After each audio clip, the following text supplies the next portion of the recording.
தமிழக வெற்றி கழகத்தை பொறுத்தவரையிலும் ஒரு தூய்மையான ஆட்சியை,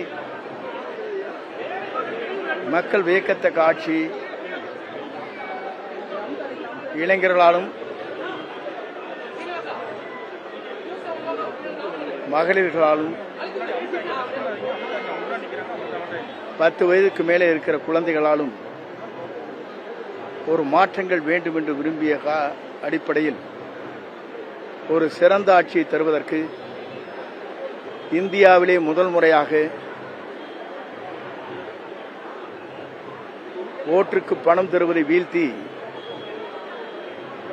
பணமே இல்லாமல் ஒரு தேர்தலை சந்திக்கின்ற ஒரு வரலாறு இந்தியாவிலே முதல் முறையாக உருவாக்கி காட்டியவர் நம்முடைய தமிழக முதலமைச்சர் வெற்றி தளபதி ஒருவரை தவிர யாருக்கும் இல்லை என்பதை நான் இந்த நேரத்தில் தெரிவித்துக் கொள்கிறேன். குறிப்பாக அவருடைய தொலைநோக்கு சிந்தனை என்பது இந்த நாடு, தமிழகம் ஒரு சிறந்த மாநிலமாக, இந்தியாவிற்கே ஒரு திருப்புமுனை உருவாக்கின்ற மாநிலமாக, மக்கள் நலம் சார்ந்த திட்டங்களை உருவாக்கின்ற மாநிலமாக அமையப் போகிறது. குறிப்பாக அவருடைய ஒவ்வொரு நாட்களும் அறிவிக்கப்படுகிற திட்டங்கள் அனைத்தும் மக்களுடைய எண்ணத்தை பிரதிபலிக்கின்ற திட்டங்களாக இன்றைக்கு இருந்து கொண்டிருக்கிறது. குறிப்பாக 200 யூனிட் மின்சாரம் தருகிறேன் என்று அறிவித்த அறிவிப்பு, பெண்களை பாதுகாப்பதற்கு முழுமையான முறையில் ஒரு திட்டத்தை அறிவித்து அதன் மூலமாக தமிழகத்திலே பெண்களுக்கு முழு பாதுகாப்பு அளிக்கிற திட்டம், சிறிய குழந்தைகள்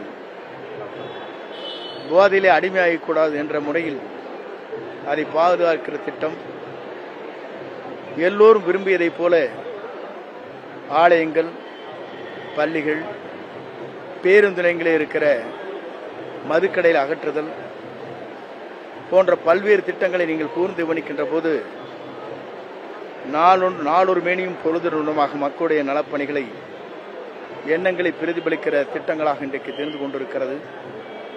மக்களை வியத்து பாராட்டுகின்ற அளவிற்கு அவருடைய அனைத்து திட்டங்கள் இன்றைக்கு பாராட்டுகின்ற அளவிற்கு இன்றைக்கு அமைந்திருக்கிற என்ற காட்சி நாம் இன்றைக்கு காணுகிறோம்.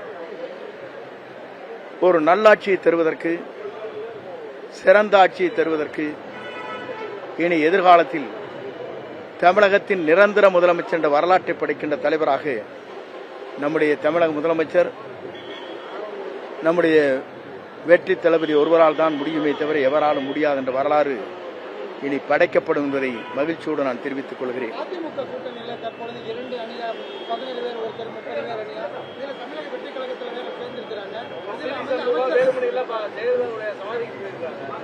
இல்ல, பொதுவாக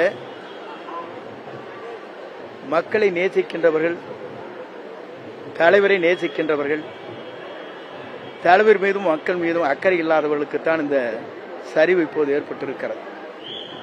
ஏனென்று சொன்னால், அத்திக்கடவு அவனாட்சி திட்டம் வருகிற போது புரட்சி தலைவர் படம் தேவையில்லை, அம்மா படம் தேவையில்லை, என் படத்தை வைத்து நான் தான் அதை நினைவீட்டி காட்டுகிறேன் என்று பாராட்டு கூட்டத்தை பெற்றவர் இன்றைக்கு எங்கே இருக்கிறார் என்பது நாடு தெரிந்து கொண்டிருக்கிறது.